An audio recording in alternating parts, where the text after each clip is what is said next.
এটি হচ্ছে দ্বীপ বরণপাড়া। দক্ষিণের জেলা খুলনার বটিয়াঘাটা উপজেলার গঙ্গারামপুর ইউনিয়নের একটি ছোট্ট গ্রাম। রূপসা, চালনা, কাচিবাচা, শিবসা এই 4 নদীর মিলনস্থলের এই গ্রামটি দ্বীপ বরণপাড়া।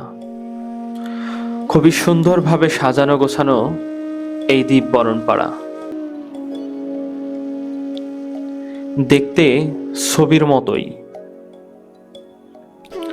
গ্রামের মেঠো পথ, সহজ সরল মানুষ, নদীর দুকুল,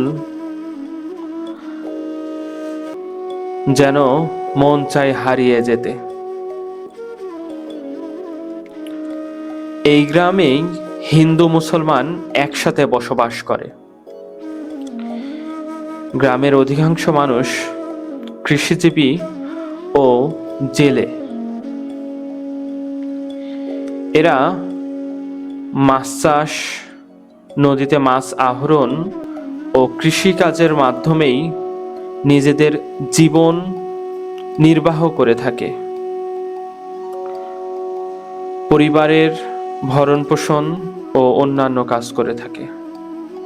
এখানেই দেখা মেলে সুবিশাল চিংড়ির ঘের।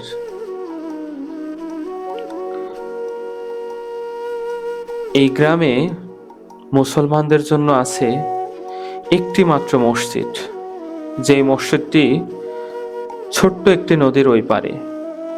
এই জায়গাটি যদিও রামপাল বাগেরহাটের অন্তর্গত, কিন্তু মুসলমানদের নামাজ পড়ার জন্য এই একটি মাত্র মসজিদই সম্বল। খুব কষ্ট করে ওই মসজিদটিতেই নামাজ পড়তে যেতে হয়। এখানে জীবন নির্বাহ করা খুবই কষ্টকর। নেই সুপেয় পানির ব্যবস্থা, নেই চিকিৎসার ব্যবস্থা, বেঁচে থাকার জন্য ন্যূনতম কোনো কিছু নেই। যা আছে সবকিছুই প্রকৃতি থেকে নিতে হয়। এই গ্রামের শেষ প্রান্তে রয়েছে একটি সুবিশাল কাশের বন। এই কাশবনটি খুবই সুন্দর। এই শেষ প্রান্ত থেকেই দেখা মেলে 4টি নদীর মিলনস্থল এবং খুলনায় যাওয়ার এই নদীপথের ব্যস্ততম জায়গায় বেশিরভাগ জাহাজগুলো এখানেই বিশ্রাম নেয়, নোঙর করে, থেমে থাকে। বিকেল নামলেই প্রকৃতি যেন তার অপরূপ সৌন্দর্য ঢেলে দেয় এই দ্বীপ বরণপাড়ার প্রান্তে। ইচ্ছে করে থেকে যাই, কিন্তু বাড়ি তো ফিরতেই হবে। তবুও ইচ্ছে করে থেকে যায় এখানে। হারিয়ে যায় নির্জনতায়, হারিয়ে যায় নদীর কূলে। আমি পারভেজ মোশাররফ আছি আপনাদের সাথে।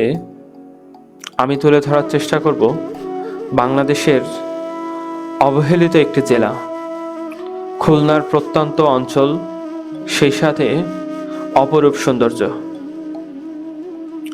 পেজটি ফলো দেবেন, চ্যানেলটি সাবস্ক্রাইব করবেন, পাশে থাকবেন। আমি আপনাদের অনুপ্রেরণায় তুলে ধরার চেষ্টা করব বাংলাদেশের অদেখা কিছু সৌন্দর্য, যেই জায়গাগুলো দেখে আপনারা মুগ্ধ হতে বাধ্য হবেন। আসসালামু আলাইকুম সবাইকে।